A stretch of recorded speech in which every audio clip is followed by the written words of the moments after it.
Thank you, Mr. Chairman, and welcome to the committee, Mr. Stallings. This past year has brought tragedy after devastating tragedy to communities across the country, from hurricanes and floods across the South last fall, to raging fires in California in January, to deadly floods in the chairman's home state over the summer. I want to extend my deepest gratitude to those volunteers, public servants, and first responders on the ground that deployed to help their neighbors through arduous emotional recoveries and cleanup efforts, and my condolences to the communities affected. Alongside FEMA, the SBA is one of the first federal agencies that deploys to disaster recovery area to help communities rebuild. Through direct, affordable loans to homeowners, renters, nonprofits, and businesses of all sizes, the Office of Disaster Recovery and Resilience is a crucial component of the federal government's response efforts. These low-interest loans are the largest source of federal disaster recovery funds for survivors, and they are critical for small businesses who find themselves unable to operate in the wake of a natural disaster. When small firms find themselves suddenly in dire need of timely funding to complete repairs and working capital to stay afloat, the SBA provides a lifeline. This hearing comes at a crucial moment. Whether you believe in climate change or not, the data is clear. Extreme weather events are becoming more frequent and more costly. This is not a hoax. It is reality.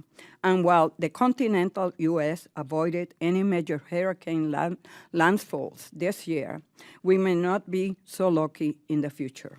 In fact, this year we saw some of the strongest storms yet, with Erin, Humberto, and Melissa all reaching Category 5, but locally veering out into the Atlantic. Furthermore, with the backdrop of increasingly intense storm system, the Trump administration is currently planning to gut FEMA and redirect resources into a DHS that is prioritizing draconian immigration crackdowns that spread fear and division in our country.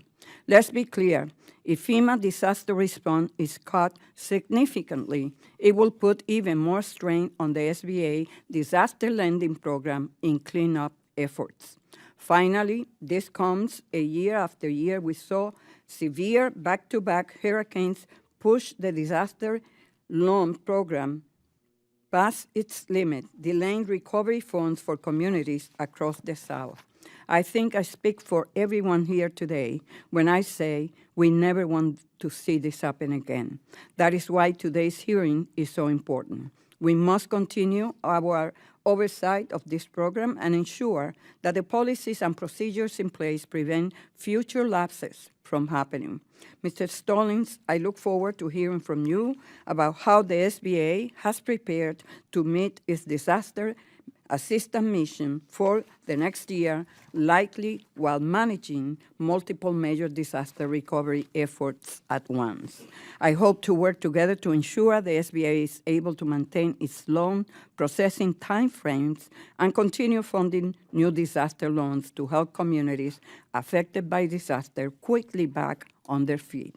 Thank you, Mr. Chairman. I yield back.